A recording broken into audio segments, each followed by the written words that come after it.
It's time for all your binge-worthy pop culture news. Welcome to Up and Adam. Hi, guys. Welcome back and happy Tuesday. Oh, another live on the books. Guys, we're back to talk about 90 Day Fiance the other way. And I actually asked you in a poll, which couple do you think would be most likely to stay together after all of this? And you guys said Ellie and Victor. So I was surprised about that. But we're back to break down what's going on with every single couple in this situation. And you know I can't do it by myself. So before we welcome Jason from Down with Jason. Don't forget to smash that like button, subscribe to my channel, and hit that notification bell. Sorry, Jason gave me 8 shots of espresso today, so I think I'm going wild right now. Good morning. I gave you 2 shots of espresso. You had 4 by yourself, so that's up to you. Oh, so only 6 shots? Yeah. I have to say though, okay, so which couple do you think is most likely to stay together? You gave there's only one that you could really choose because we know Steven and Alina are pretty much not together, and Corey and Evelin just look like it's a train wreck. So I would go with Ellie and Victor too. Okay.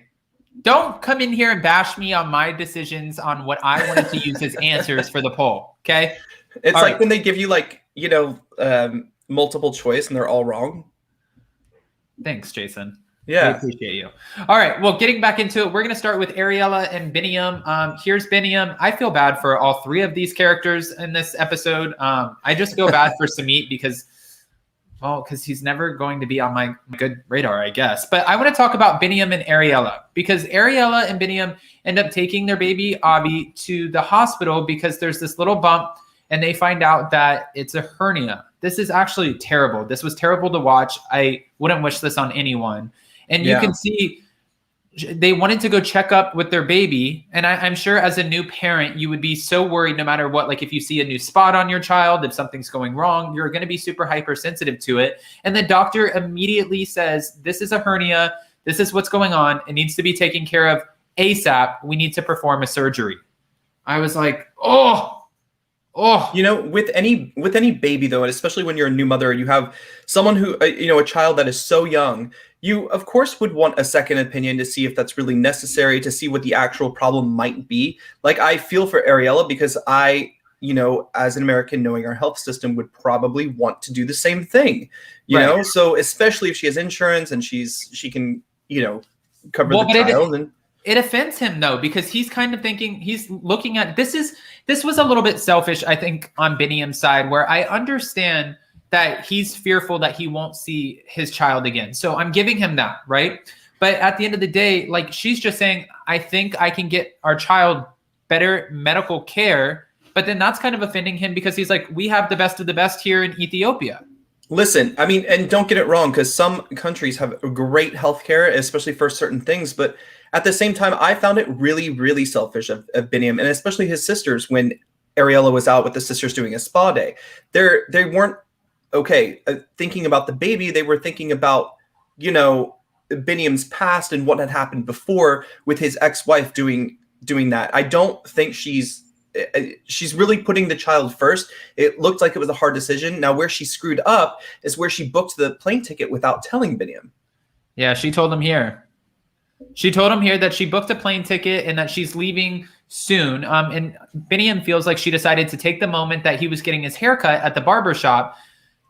He thought that she used that moment so he wouldn't freak out. But that's exactly what he did. He got up. He's walking out in the middle of the street. They're having this conversation while cars are coming. She's like running out in front of traffic too to get to him. This was just an all-around bad situation. But I do have to say, Biniyam's sisters, like if I were Ariela, I give her a lot of kudos, like credit, because she goes out of her way, I feel like, to try to make a relationship with the sisters. And the sisters are always bashing her for everything. Yeah, I would never be around those sisters. I would never want to. No, I would never even entertain a relationship with the sisters.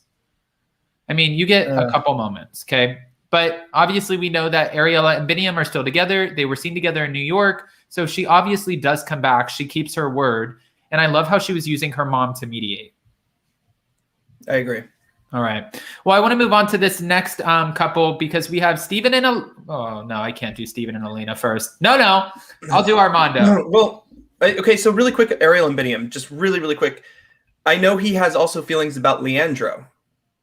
Right. You know, which are very valid feelings because we saw how they acted together when they were there. I don't mean to hold us on this couple because nothing really happened with them. No. But well, I mean, this is something huge that happened with them. Right. You know, no, I know that, but I'm just saying, like, I think, again, his insecurities and what had happened before is affecting his ability to think about what his child needs and what's best for his child. Right. That's all I was going to add. No, I agree with that. And honestly, it's like, this is the child. This is the main thing that we need to worry about. But it's Leandro, and when he said, you know, the last white woman I was with did the same thing to me. She ended up leaving. I was like, ugh. This guy has. Well, you gotta understand too, he has two things going against him in his head. He has the fact that Leandro was just here and Ariela was acting like a new schoolgirl who had a crush, right, or a schoolgirl with a new crush or whatever. And then you had you know, his ex-wife who left. So he has a lot like going through his head, probably thinking like, she's gonna screw me over and she's gonna leave and not come back. So okay, all right. Well, thank you so much, Murray, for the super sticker. Lisa H said they are like the evil stepsisters in Cinderella, which I don't disagree with. Just sub to Down with Jason. Hey, thank you. And then Queen is like, I don't know about this shit. Okay. All right, let's keep it moving. Let's move on to Armando and Kenny because we're breaking ground here, okay? Armando's dad is finally coming around, and after spending the day, well, his family, with Kenny's daughter, here she is, and also his sisters, they kind of had a breakthrough moment where they're trying to understand each other from both sides. Armando's family is like, listen, we know him as a straight man. He was married to a woman. He had a daughter with her. And now all of a sudden you want us to accept just like that he's a gay man. And Kenny's daughter's like, I've never grown up with people looking at this like this is different or weird or off. So I hate that this is just so hard for her to see. It was. Yeah. You know, I understand where Cassidy's coming from too, but I also do understand where the family is coming. You know, we all have different ways of dealing with things and growing with things, and not everyone comes out the same way, you know? So, you know, Armando was just late, and you know, it's everyone has different family dynamics. Everyone has different backgrounds, religious beliefs, and things like that. So I'm not going to blame his family. It's going to take time, but I really think they're acclimating pretty fast. I think his dad is surprising me like around every corner. You know, I know Kenny was a bit unhappy at the beginning with the conversation that Armando and his dad had, but it seems to be coming around now. Yeah, and I think at the end, it was really nice to see that the dad ended up making the necklace for Kenny's daughter. And when he started crying and you saw real emotion, because you can tell he's a man's man, like just kind of like super strong. You're not going to see a lot of emotion from him. He kind of keeps quiet. And then when he does finally speak up, that's when you're probably a little bit more nervous about any, you know, that's like, that's how he comes across to me. But it looks like we're breaking ground. Also, the father is a bit, you know, he's a bit quiet, and he likes to have a quiet, maybe like more subtle life. And so, yeah, the moment that he gave Cassidy the necklace, I thought, you know, he didn't just like grab it and like give it to her. He probably really thought about that, really went out of his way to either make it or get it. And I thought that was a great kind of moment. I mean, they can see that these kind of relationships can work. You know, the mother and daughter, I think, were mostly worried about Hannah as well. But look at Cassidy. Cassidy is the living example of, you know, Kenneth as a father and a mother figure. And now you have Kenny and Armando. It's not like Kenny is going to raise Hannah on her own, you know? So I think that they're great. They're great parents, and they're going to, Well, I do have one thing that I want to say about this couple, though, before we switch up. But Long Island Denise, oh, I get it. Okay. Haha. Thank you for the super chat. I'm a huge fan of you guys. You make me laugh, which I can use these days. Hey, thank you. Patricia Gathers, love you guys. And also, again, Murray, thank you so much for the super sticker and super chats, guys. You don't have to do that, so we appreciate you. If you haven't already, though, go ahead, smash that like button. We really appreciate that. Before I move on from Kenny and Armando, I just have to say there was one thing that kind of annoyed me a little bit, and it was with Kenny.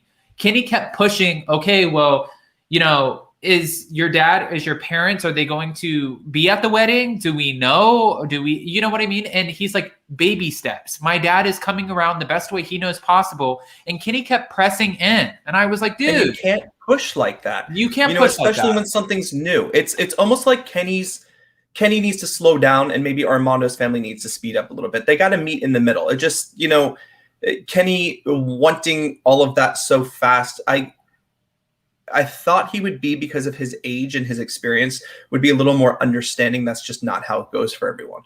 Well, I thought exactly. I thought he would have been a little bit more patient, but obviously he's not going to be patient at all about this, because in his mind, he's like, I want your family to get there. I want to be able to come around your family. What are we doing here? And he's like, fast track this shit now. Okay. I think they're all going to show up. I really do. I do too. And I think cameras will be there too for it.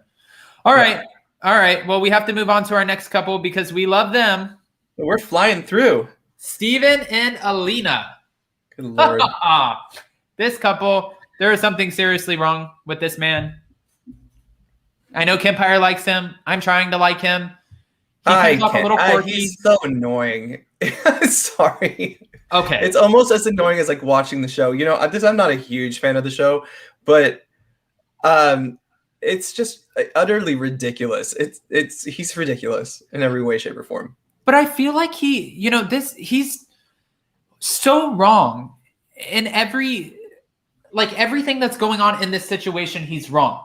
She set him up with her friend on, her friend's contacting him on social media. Guess who's responding? Steven.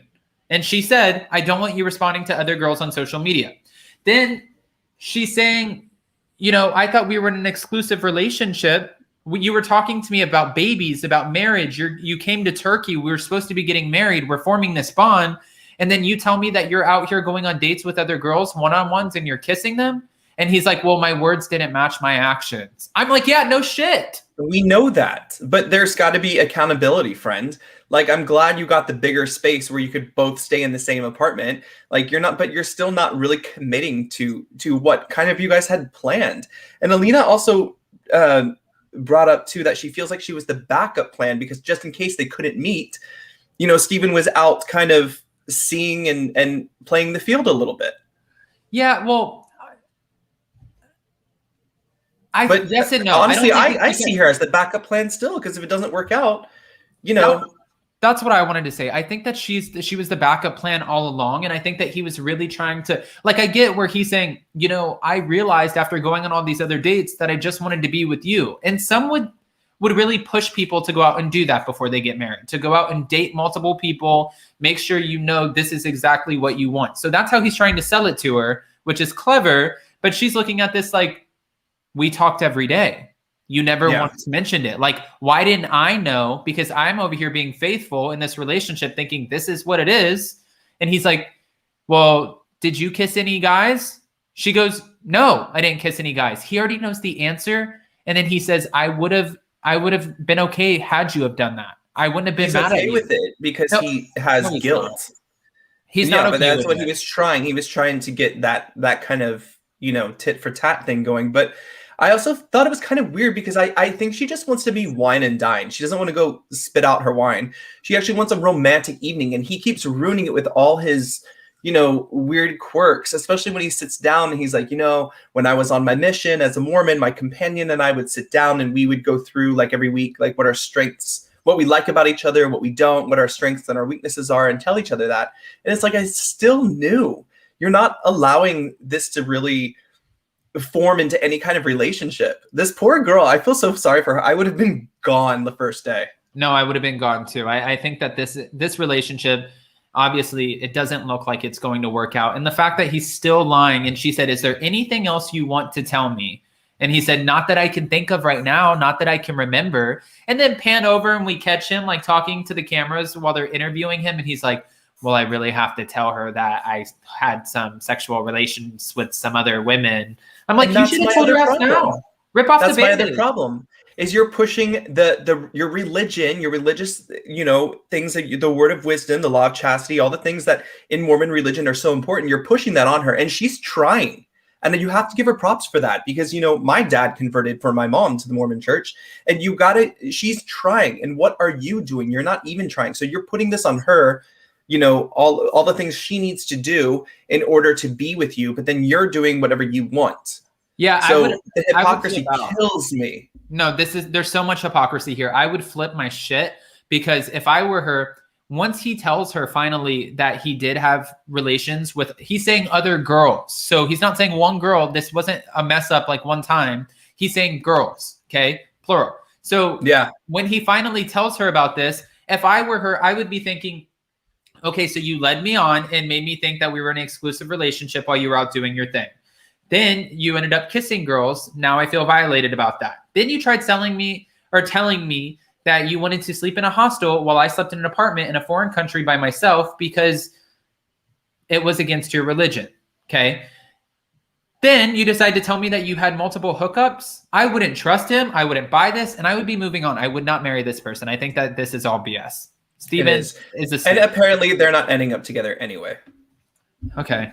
Well, obviously everybody in the chat kind of feels the same way too. Not just one woman, but some women. Yeah. That's a whole different story than kissing. I agree. I mean, come on. All right. All right. So let's move on to our next person, our next couple. Obviously, this was the best photo I could get of him, but Sumit. And then here she is, our sweet Jenny. Oh, Jenny, Jenny, Jenny. Well, Jenny had a talk about what to do next, but ended up talking about why Sumit thinks his mother is so adamant about disliking her. Sumit ended up revealing that he had a little sister who died when she was 8 months old, and he thinks his first wife, whom he divorced for Jenny, filled that void for his mother. He thinks his mom sees Jenny as the person who took away her daughter, took away another daughter. So she obviously has feelings about this. And I think Jenny's phone looks like it was one of those old people's phones, you know, like the little track phones or whatever. Okay. Don't age shame her. But, I'm not age shaming her, but she is at a point in her life, can we say, where how long are you going to do this? He's not committing to anything. He can take control of his life if he chooses to. He can get a passport. You can go to the States. It's really not that big of a deal. And I would say I was frustrated for Jenny, but she's put herself in the situation for 9-10 years now that she's just been going on this repetitive cycle, and at least Sumit finally explained where all of the lying and the clickbaiting and this stuff, what is it called? But it's not clickbait, catfish. Yeah. All the catfishing came from and the lying and stuff. Cause he said his dad would also, as long as everything is okay, just, don't worry about it. Stop. It's the worst because now you can see it play out in his family where he feels like he needs to lie to them and to have any kind of acceptance. But I don't know. I'm at them like, you have to make a decision. And, when we were looking forward to next week's episode, you saw Jenny return to the Hare Krishna, temple or devotee center.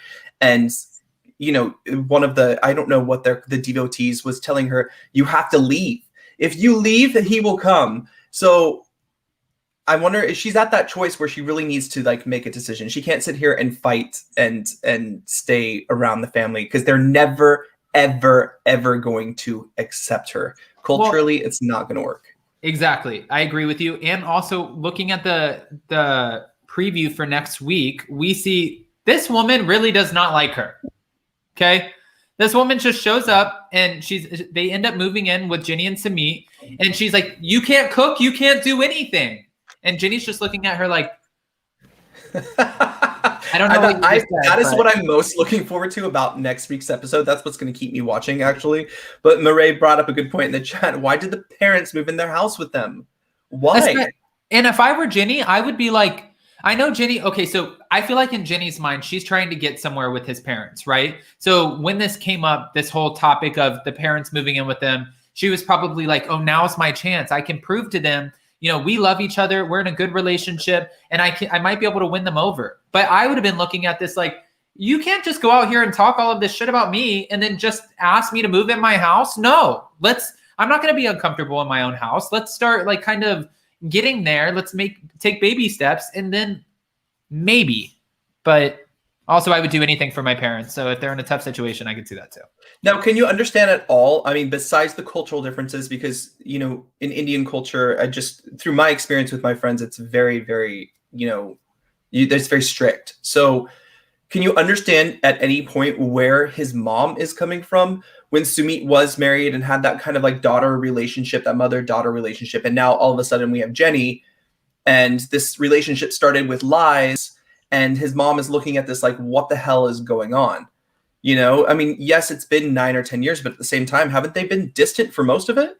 Yeah, I mean, I'm playing devil's advocate here. Like, one, I think it's not up to the parents at the end of the day, except it's a different culture. So part of it is, In right? that culture, it is. Well, right. So I can't relate to that because in my mind, if my parents had, these concerns and I really wanted to be with this person, I would just be like, I'm sorry, you guys disagree with this. This is who I choose to be with. Let's keep it moving. Either you want to be around me or you don't, which would be really unfortunate. But also I see where, his mom is coming from because they have traditional values and ways of life and how they view who would be right for their children and their son and what kind of woman that they pictured for him. And they want a woman who can give them a grandchild and a woman who is also, they probably want him to be with an Indian woman as well, who they can communicate with easier, that she knows the customs, she knows the religion, she knows the culture. Everything about Jenny to them is wrong. So I can see. I mean, and everything about Sumit is wrong. Grow a pair, make some decisions, get a passport. You have to be the one to do that.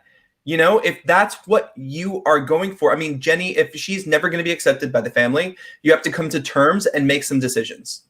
Right. And he's not doing it. He's just dragging it on. Like Lisa H said, the other marriage was arranged. So. And that's what happened to a close friend of mine. You know, it was an arranged marriage. Do I know this friend? Yes. Okay. All right. So let's move on to the next couple really quick. I want to talk about Ellie and Victor because Ellie is still shocked because of the Category 5 hurricane that took over. And she's visiting Victor, trying to get their house back together. Providencia, yeah? Mm-hmm. Here they are, Ellie and Victor. I have to say, at first I wasn't rooting for Victor. When I found out that he was a cheater and he cheated on her and committed infidelity, I was like, I'm not rooting for this man. But then it really puts it in perspective when you see the devastation after this hurricane, which one has nothing to do with the other. But now it makes you like your heart feels for the situation. And you're like, you know what? After seeing this, after knowing that Ellie showed up, she's here with him. She's trying her hardest to kind of help them figure out what to do next. Maybe this might open his eyes like, oh, I messed up. I shouldn't have cheated. And they might be able to form a stronger bond. But I also could be reaching here because some would say once a cheater, always a cheater. Yeah. I don't know. I can understand where Ellie's coming from. You know, Providencia is his home. And I'm just like going into like what we're talking about, right? Right. Okay. Where are you? Well, I'm talking about how she doesn't think living there is going to work. Right. She sees how easily things can be taken away, you know, and that the infrastructure is suffering and that, you know, this is not what she imagined. So this is like a complete nightmare to her. This is not, you know, like when you sit there every day, imagine being her. You're sitting there every day. You're thinking of this like beautiful love story. You've had a lot of, you know, loss in your life. And you're thinking about going and living in this beautiful island with this new beautiful man. And you've just gotten over the cheating and come to terms with things like that. But now you go and it's just not possible. You know, it's going to take a lot of work and a lot of stuff to rebuild. And I don't think that was part of her plan. Right.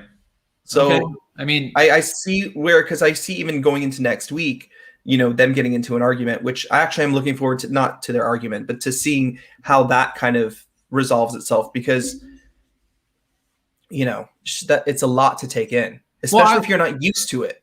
I want to ask the chat really quick too. If you were in Ellie's position and you showed up and you see this devastation, you're not used to living like this. You're not used to like, you know, the back and forth. Now she's going to go somewhere that doesn't have electricity, stay there for 3 days. She doesn't like camping, but she does love this man. She wants to be with him.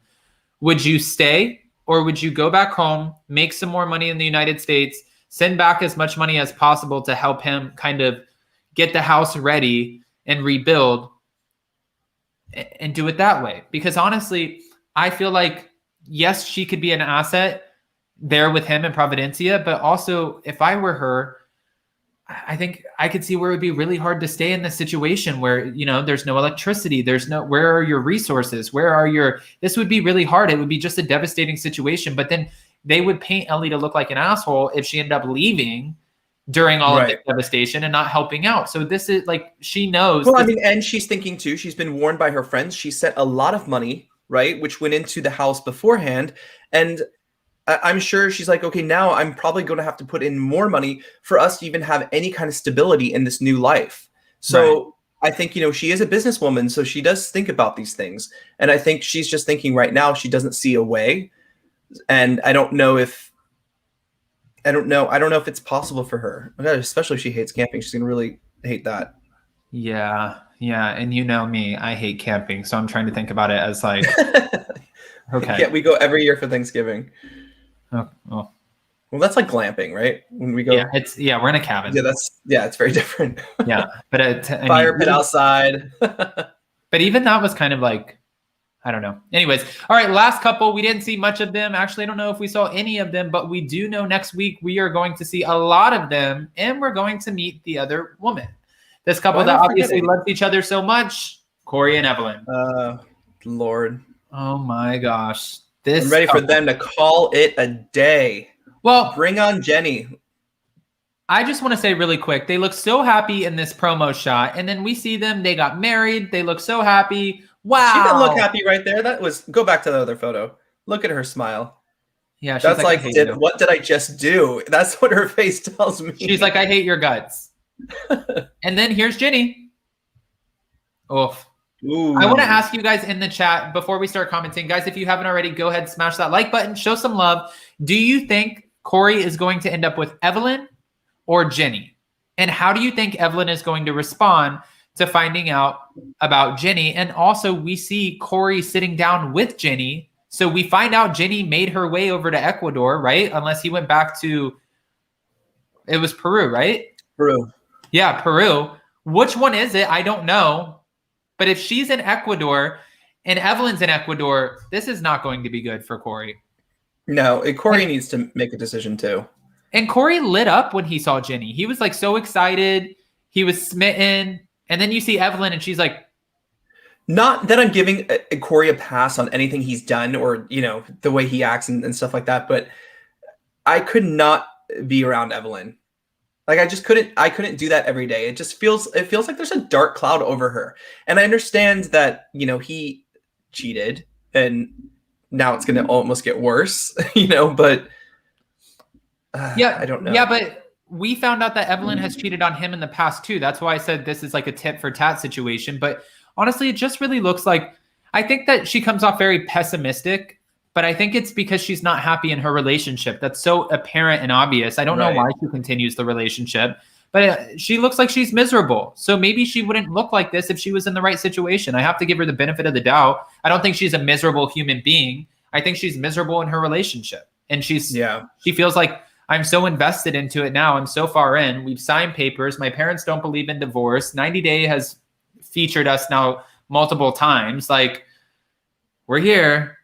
Sometimes though, like I feel like they are, like you said, it's a tit for tat, and it's very much they're in that toxic situation, and it is so hard to get out of, and it's almost like you want to be in it to kind of prove yourself right, or you know what I mean? Like they'll keep going back and forth as long as they allow themselves to. It's just they have to break it up, and maybe Jenny is going to be the one to come in and do that. Well, that's my only. We'll wait and see, I guess. All right. No, I mean that makes sense. Sheik Evans said Corey is weak.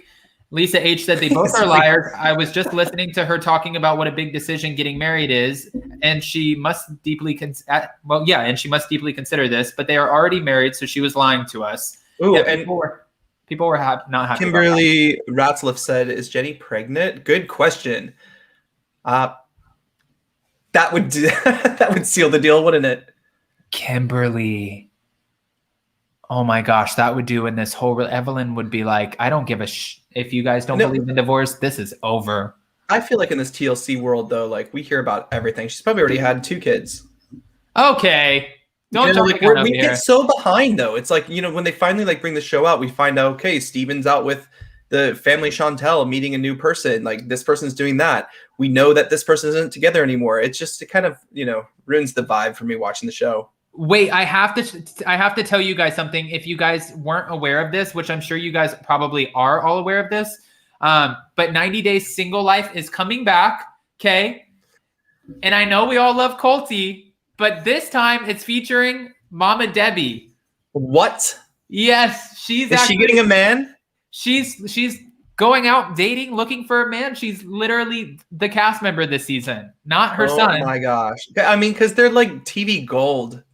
Oh my gosh. This woman is about this. Like, I get the same vibes. Here. Okay. Oh, good Lord. Oh my gosh. All right. I'm not interested in single life and don't want to see Debbie ever again. Okay, Annie. Well, this is a place where you can share your feelings, so that's okay. No, I mean, honestly, I have a hard time getting through 90 Day Fiance and 90 Day Fiance the other way. Like, I always look forward to it, and then I'm just like even the past 2 episodes was a little bit repetitive. Like, we need to get to the conflict resolution kind of thing. We need to have that happen and get it over with.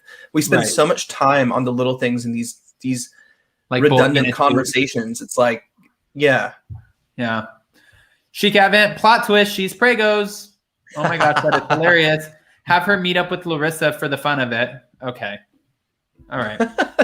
Colt and Debbie are so cringeworthy. Oh my God. Okay. Everybody loves him. We can tell. All right, guys. Well, with that, we've talked about all of the couples. So we will, of course, be back next week because Jason loves this show.